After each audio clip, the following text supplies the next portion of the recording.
Olá, amigos. Olá, Márcia. É um prazer muito grande nós estarmos aqui reunidos e para estudarmos. Continuando esse capítulo grande, do capítulo 13, né? Que fala da reencarnação. Tudo bem, Márcia? Tudo bem, Thelma? Tudo bem, amigos Tudo ótimo. queridos? Né? Sejam todos muito bem-vindos, né, ao nosso estudo do Com livro certeza. Missionários da Luz. E esse capítulo, né, grande, mas assim que a gente já falou disso aqui, que Muitas provavelmente é o lições. capítulo mais importante do livro, que explica para a gente em minúcias, né, o processo da reencarnação. Isso E mesmo. aí vamos recordar, né? Nós hoje vamos Vamos recordar. dividimos em partes, e hoje nós vamos estudar a sexta parte desse capítulo, que ainda não vai terminar, não é a última, ainda temos uns bons pedaços aí para estudar, e o que a gente vem vendo nesses últimos pedaços é a preparação para a reencarnação do Segismundo. Então, já teve todo um preparo com a família, e agora, nessa parte que nós vamos entrar, André Luiz e Alexandre retornam à casa de Adelina e Raquel para o processo, né, de miniaturização do perispírito de Segismundo e a fecundação. Né? Então, é isso que nós vamos ver, que foi aquela preparação anterior aí. Então, podemos começar, né, Thelma? Vamos lá, continuando aí, né? Ih, passei demais aqui. Estou no final do slide. Espera aí. Isso. Então, nós vamos continuar aqui, né, a leitura desse capítulo, agora, como a Márcia falou, dando continuidade a esse processo que começa ali, essa ligação, né, fluídica, e que o André Luiz nos conta com tantos detalhes. Né? Então, ele pergunta para o Alexandre, por que motivo Sigismundo sofre tanto? Vocês lembram que Sigismundo, no capítulo passado, ele teve aquele momento de desânimo, de medo, de fragilidade, né, que ele estava sentindo, e nós até confirmamos com Allan Kardec, que vem falando, né, sobre esse medo que os espíritos enfrentam no momento da reencarnação, porque quanto mais consciente o espírito, mais atenção ele tem nesse sentido de não falir, né? Então, eles estavam aí tentando ajudar o Sigismundo a se reanimar. Então, o André Luiz pergunta por que motivo ele sofre tanto? E André Luiz diz que, desde muito, particularmente desde a semana passada, que quando eles retornaram lá, que foi iniciado esse processo, ele está em processo de ligação fluídica direta com os pais, com os futuros pais. Herculano está encarregado de ajudá-lo nesse trabalho. E à medida que se intensifica essa aproximação, ele vai perdendo os pontos de contato com os veículos que consolidou lá no mundo espiritual. Então, através da assimilação dos elementos do nosso plano, quer dizer, ele conquistou esses pontos de ligação aí através da vida espiritual que ele foi se adaptando, né? E agora ele vai se distanciando. Aí o André explica para nós, o Alexandre, né? Semelhante operação é necessária para que o organismo perispiritual possa retomar a plasticidade que lhe é característica. E no estágio em que se encontra, o serviço impõe sofrimentos. Então, é normal essa situação que ele está vivendo, esse momento difícil, impõe sofrimentos e ele sente esse medo, essa fragilidade. E aí o André continua, a observação era muito nova para mim e continuei indagando. Mas o organismo perispirídico de Sigismundo não é o mesmo que ele trouxe da crosta ao desencarnar pela última vez, né? Ele vai responder para nós, mas antes da gente ler a resposta, a gente pode falar um pouquinho sobre esse organismo perispiritual, né, Márcia? E aí, como você bem lembrou, né, tem na pergunta 340 do Livro dos Espíritos, né, os espíritos falam, quando Kardec pergunta, né, se se é solene para o espírito esse instante da encarnação, né? Ele diz que procede como um viajante que embarca por uma travessia perigosa e que não sabe se encontrará ou não a morte nas ondas que se decide afrontar, né? Então, assim, ele fica sempre inseguro, né? Bem inseguro mesmo. Então, esse, na verdade, ele, pelo que a gente viu aqui, ele adquiriu certos, vamos dizer assim, certo crescimento, né, no plano espiritual. Conquistas mesmo, né? Conquistas, né? E agora ele vai ter que fazer algumas questões, algumas operações magnéticas para que ele possa se despender dessas Não questões. vai perder, né? Isso, não vai perder. Mas para ele poder, vamos dizer assim, né, adensar o seu perispírito para ele poder reencarnar. Reencarnar, isso mesmo. Então, Alexandre diz para o André: sim, concordou o orientador, tem a mesma identidade essencial. Todavia, o curso do tempo, em vista de nova alimentação, novos hábitos em meios muito diversos, incorporou determinados elementos de nossos círculos de vida, dos quais é necessário se desfaça, a fim de poder penetrar com êxito a corrente na vida carnal, que a Márcia acabou de explicar. Para isto, as lutas das ligações fluídicas primordiais, com as emoções que lhes são consequentes, desgastam-lhe as resistências dessa natureza, salientando-se que nesta noite faremos parte restante do serviço, mobilizando em seu auxílio nossos recursos magnéticos. Então, é por isso que há esse sofrimento, né? Segundo Alexandre usa essa palavra, sofrimento mesmo, né? Porque vai se desgastando essas resistências, né? E aí o André continua: disse eu, não teremos aqui um fato semelhante à morte física na crosta? É mais ou menos, né? O Alexandre fala: sem dúvida, desde que consideremos a morte do corpo carnal como simples abandono de envoltórios atômicos terrestres. Então, quando a gente desencarna, a gente também deixa, né? Aquilo que a gente não vai precisar no mundo espiritual, que é a nossa matéria mais grosseira, né? Lembrando aí, Márcia, que o perispírito é como o exemplo que muitos escritores e até os próprios espíritos nos dão, assim, a nível de nós entendermos, é como se fosse uma cebola, várias camadas, né? Então, as camadas que diz respeito ao mundo físico, a gente perde, né? Quando nós desencarnamos. E agora o Sigismundo está fazendo o sentido contrário para reencarnar, né? Só a gente percebendo que isso como a Thelma falou, uma questão didática, né? Porque nós não somos camadas assim, todos os nossos corpos se interpenetram, né?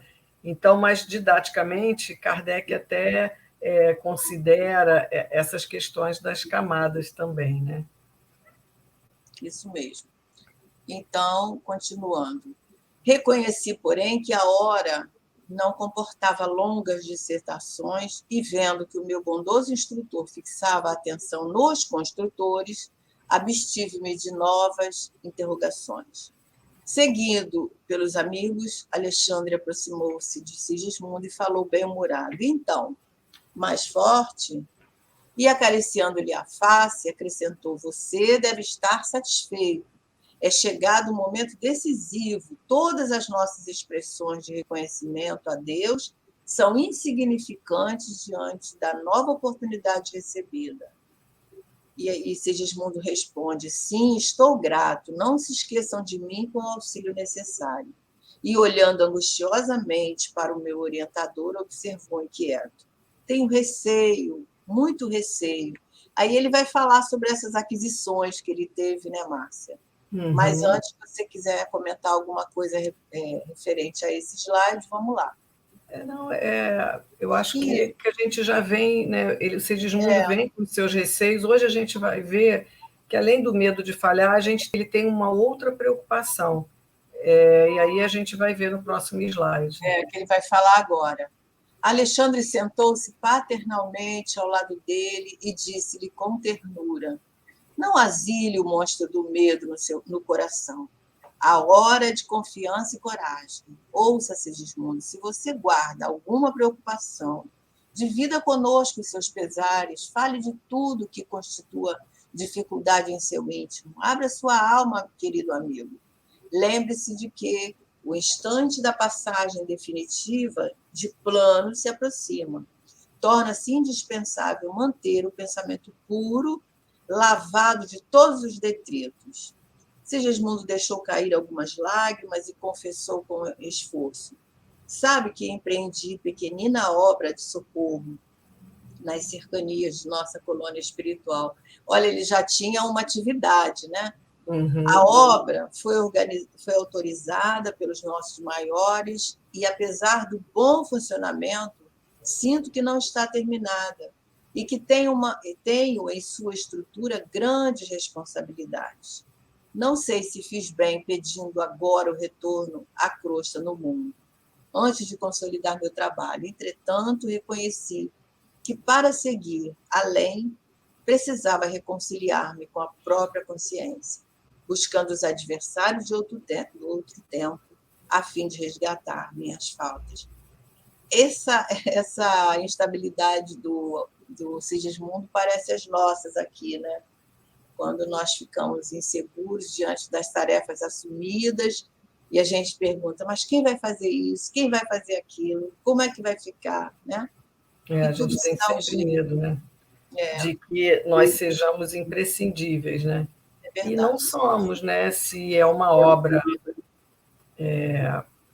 firme, ligada, Alexandre vai falar isso, né? Nos preceitos das leis, com certeza sempre vai ter um jeito dela ter continuidade, né? Até porque nós não, aqui no nosso plano nós não somos eternos, né? Então tudo vai seguir, né? E no plano espiritual, essa preocupação dele, e agora eu vou falar assim, o meu modo de entender, eu acho que ele pode, no momento que ele retornar, ele retomar alguma dessas, né, atividades, estará lá sempre um lugar reservado para ele dar continuidade aos bons propósitos, certamente, né? E os espíritos também não nos dizem que uma vida aqui é igual, às vezes, quase que 1 hora, minutos no plano espiritual. Então, o tempo não será tanto, né? Porque a gente fica com a ideia do tempo daqui, né? Mas no plano espiritual... Né? 80, 70, 80, 90 anos é uma... Então, lá, quando ele voltar, há pouco tempo, vamos dizer assim, né? Terá passado, né? É verdade. E enquanto o instrutor e os demais amigos o acompanhavam em silêncio, Sigismundo prosseguia. Foi por isto que insisti tanto pela obtenção da minha volta. Como poderia conduzir os outros à pequena conversão espiritual? A plena conversão espiritual, diante dos ensinamentos do Cristo, sem haver pago minhas próprias dívidas? Como ensinar os irmãos sofredores, sofrendo eu mesmo dolorosas chagas em virtude do passado cruel? Agora, porém, que se aproxima um recomeço difícil, tortura-me o receio de errar novamente. Quando Raquel e Adelino voltaram, prometeram-me amparos fraternais, e estou certo de que serão 2 benfeitores para mim. No entanto, aflige-me receios e ansiedades ante o futuro desconhecido. Valendo-se da pausa que se fizera naturalmente, Alexandre tomou a palavra com franqueza e otimismo. Então, eu acho que é isso, né, Thelma? Ele estava assim, também como ele podia ir adiante, tendo a consciência de que ele precisava reorganizar essa vida num sentido, né, não é de pagar, não é isso, mas no sentido de reajustar, né, com a sua própria consciência tudo aquilo que ele causou na época desse triângulo amoroso aí entre Raquel, Adelino e ele. Então, ele não estava ali trabalhando, mas a gente às vezes passa por isso, né? Você não consegue ir adiante quando você não resolve problemas do passado, mesmo aqui na nossa, né? Fala, não, não dá, eu preciso resolver isso, porque isso fica perturbando a gente. É Então, a consciência, né? O ele, nosso né? A juízo, consciência nosso não dá, ato. você fala, não dá, eu preciso resolver isso antes de ir adiante. E é o que está acontecendo aqui com o Segismundo. É. A preocupação dele era ensinar algo que ainda ele precisava de aprender, de exercitar, né? Então, muito E bom. ele questiona, né? Ele questiona como é que ele ia ensinar essa conversão espiritual para todos aqueles daquela obra, se ele mesmo ainda tinha consciência bem ligada nas dívidas dele, né? E, de certa forma, é uma advertência para nós, né? Porque quantas vezes nós temos essas questões, os conflitos íntimos, né, no nosso psiquismo, e vamos tocando em frente, vamos levando, né? E chega um momento que a consciência nos cobra isso, né? Quer dizer, quanto mais nós aprendemos, mais responsáveis ficamos.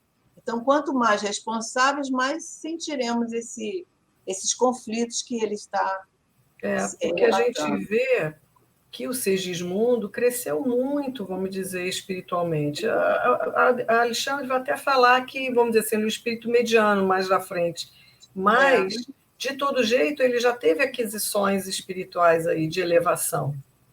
Então, quando você deu esse exemplo da gente aqui, é porque, infelizmente, a maioria das vezes a gente não tem consciência dos nossos erros.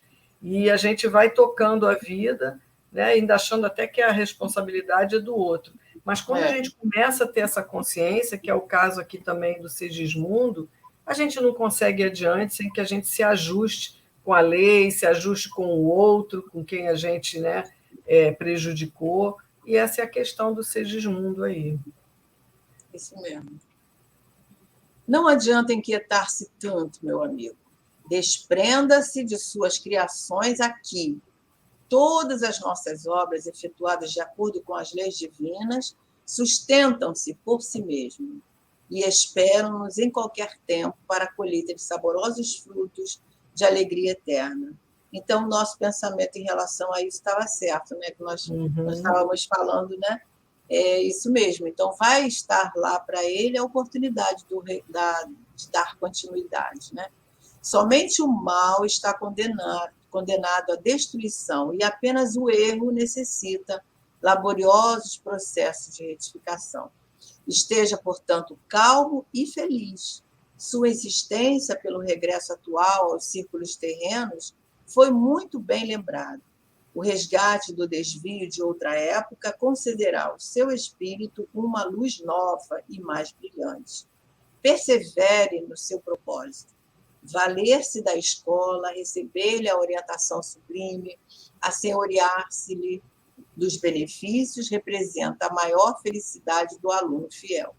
Assim, pois, Sigismundo, a sua felicidade de voltar agora à esfera carnal é muito grande. Lave a sua mente na água viva da confiança em Deus e caminhe. Então, o momento é de coragem, né? E de confiança em Deus. Eu fico pensando aqui na vida material, temos exemplos, né? Quando o Alexandre fala, todas as nossas obras efetuadas de acordo com as leis divinas sustentam-se por si mesmas, né? E aí eu fico lembrando, mesmo aqui no nosso plano, obras como a do Divaldo, Na Mansão do Caminho, do Raul Teixeira, como é que é o nome O lá? Chico, né? Do Chico, tudo, né? Porque eles vão passar, né? Então, assim, tudo isso tem que ter todo um preparo para que a obra continue, porque nós desencarnamos, né? Então, elas não podem existir somente quando estamos aqui. Se é uma obra, né, ligada às leis divinas, formas vamos achando de arrumar um jeito delas continuarem. Lógico que nós temos que já preparar isso, não é? Não é deixar as coisas dependerem totalmente da gente, e quando a gente desencarna, como que fica? E, na verdade, quando é uma obra como é a do Divaldo, né, que foi uma obra estruturada no mundo espiritual, Joana de Ângeles preside essa obra, né, tem todos os falangeiros, aqueles companheiros que chegam ali para receber o socorro, são todos aqueles companheiros, né, segundo o próprio relato da Joana de Ângeles, foram reunidos para isso. E, certamente, a espiritualidade também prepara outros companheiros para dar continuidade, né? Quando for necessário. Assim como as nossas casas espíritas. Também. Também continuam, né? Quantos e quantos dirigentes já passaram, né? As nossas casas, por aqui nós temos várias casas centenárias e que já mudaram de direção e elas continuam aí. Nós, encarnados, vamos, voltamos e as obras ficam aí, né? É isso mesmo.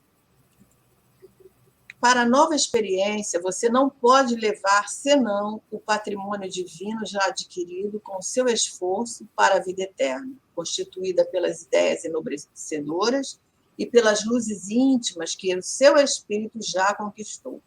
Não se detenha desse modo em lembranças dos aspectos exteriores de nossas atividades neste plano. Persistir em semelhantes estados d'alma poderá trazer consequências muito graves, porquanto a sua inadaptação perturbaria o desenvolvimento fetal e determinaria a morte prematura de seu novo aparelho físico no período infantil. Não se prenda a receios pueris. É verdade que você deve e precisa pagar, mas, em sã consciência, qual de nós não é devedor? Com tristeza e abatimento, nunca resgataremos nossos débitos. É indispensável criar esperanças novas. Segismundo fez um gesto significativo de afirmação e sorriu com dificuldade, mostrando-se menos triste. E aí ele coloca uma coisa bem interessante e importante aí, né? Que pode ocorrer todo esse desânimo numa consequência grave, né, para o espírito, ou seja, ele diz que perturbaria o desenvolvimento fetal, né, e poderia até mesmo acarretar a morte prematura do corpo, né, no período ali infantil. E a gente sabe que os abortos muitas vezes ocorrem, os abortos espontâneos, por esses motivos, né, que nós medo do espírito, né? Saber, mas é o espírito que desiste, né? E aí a gente lembrou, né, Thelma, no Livro dos Espíritos, na parte segunda, no capítulo 7, que é da volta do espírito à vida corporal. E na pergunta 345, Kardec pergunta se é definitiva a união do espírito com o corpo desde o momento da concepção. E aí ele pergunta também, durante a primeira fase, poderia o espírito renunciar a habitar o corpo que lhe está destinado? Aí ele diz que, vou ler aqui um pedacinho, que ele diz aqui, os laços que ao corpo prende são ainda muito fracos, facilmente se rompem e pode romper-se por vontade do espírito, se este recua diante da prova que escolheu. Em tal caso, porém, a criança não vinga, que é o que Alexandre está nos dizendo, né? Pedindo a Segismundo que mantenha o seu pensamento, né, com alegria, com certeza e com muita fé de que vai dar tudo certo, porque senão ele pode acabar, né, ali, determinaria uma morte prematura do seu novo corpo, né? Quer dizer, todo esse empenho dessa equipe espiritual, né? Todo esse trabalho aí de semanas de preparação, né? Estaria sendo inútil. Mas, ao mesmo tempo, sabe, Márcia, eu vejo também como uma lição para nós, porque ele fala, com tristeza e abatimento, nunca resgataremos nossos débitos. Isso é uma advertência, mas também uma oportunidade de reflexão que as nossas tarefas, sejam elas quais forem, na nossa vida, na nossa encarnação, elas devem ser encaradas sem o medo, né?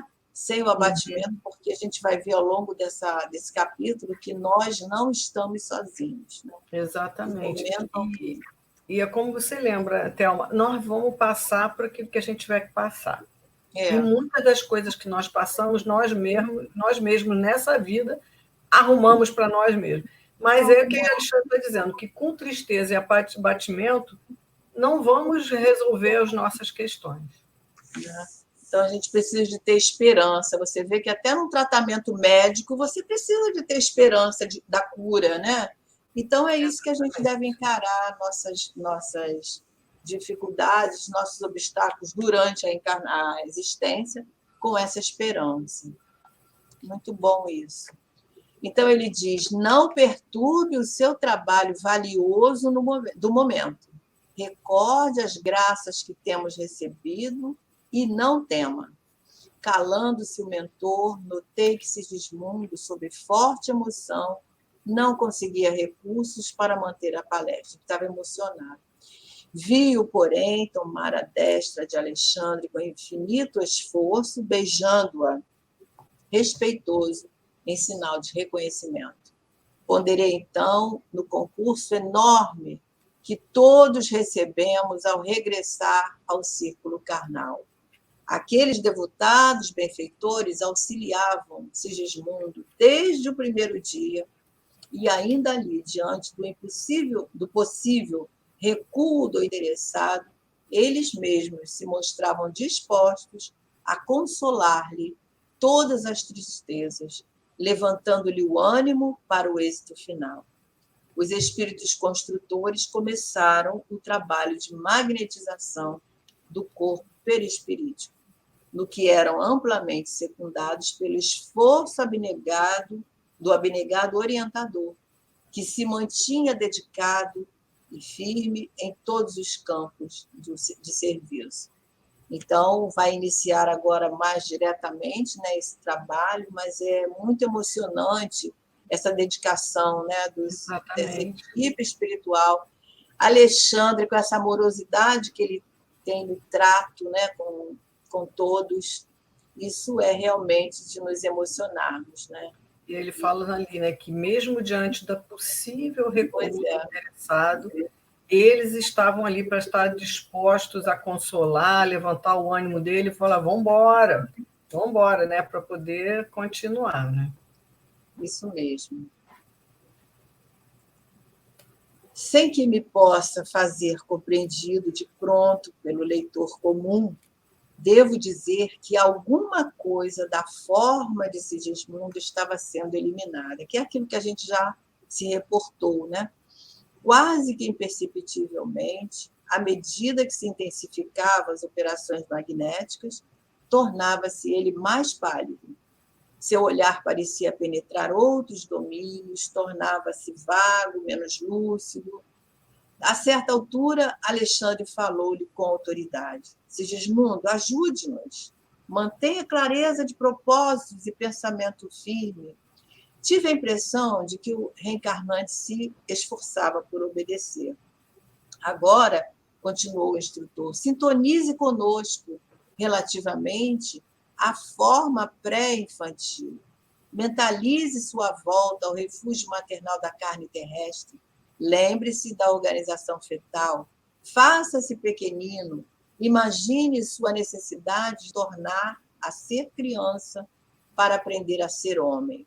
Então, a gente vê aí que o espírito, quando ele tem condição, embora todo esse processo de sofrimento que o Sigismundo esteja passando, mas quando o espírito tem condição evolutiva, como é o caso do Sigismundo, Márcia, que já teve essas conquistas, ele pode estar colaborando no processo. Né? Colaborando. Né? Com o pensamento. Então, da importância dessa hora aí, ele vai falar um pouco mais sobre isso à frente, né? De que nível é o espírito do Sigismundo, né? Que era aqui uma questão mais comum do que a gente pensa esse tipo de trabalho desse jeito, e quanto é importante ele estar ali, né? Então, de mentalizar, de não se deixar envolver, que o foco dele agora tinha que ser aquela operação magnética que estava a gente chama de miniaturização do perispírito dele. Então, ele vai fazendo isso para que ele ajudasse, para que ele começasse a ver a forma dele de um feto, né, pré-infantil, para que ele possa ajudar. Entende ali, ó, Sigismundo, ajude-nos, mantenha a clareza de propósitos e pensamento firme. Então, isso é que é bem importante. E assim, nesse momento, em tudo na nossa vida, né? Manter clareza de propósito, pensamento firme. que a gente tenha fé, que a gente não vacile. Ele fala aí, mentalize sua volta ao refúgio maternal, porque a mãe, nesse momento, né, a importância que vai começar essa formação desse vínculo, né, do pequenino, do bebê, daquele ser que está ali já ligado, certamente, por elos da amizade, né, da confiança, e aos poucos ele vai se envolvendo em toda esse magnetismo da mãe, né, materna. Compreendi que o interessado precisava oferecer o maior coeficiente de cooperação individual para o êxito amplo.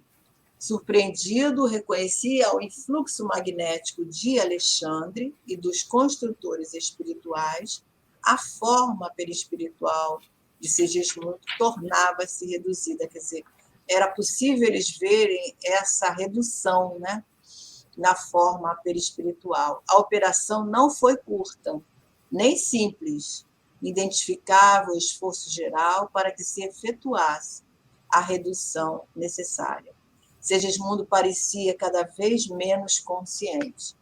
Não nos fixava com a mesma lucidez e suas respostas às nossas perguntas afetuosas não se revelavam completas.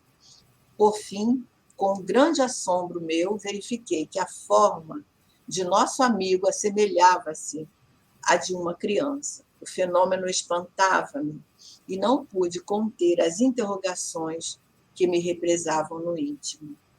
André Luiz sempre, né? Então a gente vê esse processo aí, né, do perispírito sendo miniaturizado. E nós colocamos uma figura, né, aí, Thelma, no próximo slide, se eu não me engano, que é do projeto Imagem, né, que é desse senhor Rodival Matias, e que é bem interessante, né? Então, eles ali preparando, né, e a Segismundo ajudando que ele pudesse visualizar ele já como um feto, né? Então, uma representação, né, dessa miniaturização do perispírito para se processar a fecundação. Né? Justamente para a gente visualizar de forma mais concreta, né, o que os espíritos estão nos trazendo. E achei interessante a captação do autor da imagem, né, captando, na verdade, todos os detalhes, né, que está sendo trazido para nós. E aí ele fala, observando que Alexandre e os construtores se dispunham a alguns minutos de intervalo antes da penetração da câmera na câmara conjugal, acerquei-me do prestimoso orientador que me percebeu num relance a curiosidade. Ele está sempre trazendo essa curiosidade. Mas imagina, né? Assim, é uma das experiências iniciais dele, né? Saiu de nosso lar ainda há pouco. Acolheu-me, cortês, como sempre falou. Já sei, você permanece torturado pelo espírito de pesquisa. Sorri desapontado, mas cobrei ânimo e indaguei. Como pode ser o que vejo? Ele estava deslumbrado, né? Ignorava que o renascimento compelisse o plano espiritual a serviços tão complexos. O trabalho enobrecedor está em toda parte, acentuou Alexandre intencionalmente. O paraíso da ociosidade é talvez a maior ilusão dos princípios teológicos que obscureceram na crosta o sentido divino da verdadeira religião. Então, ele está aí perplexo, né? Porque ele não podia imaginar que todo esse trabalho... Deve ser um trabalho, né? Para a gente voltar aqui, né? E é interessante quando ele faz esse último comentário, que o paraíso da ociosidade é talvez a maior ilusão dos princípios das religiões, né?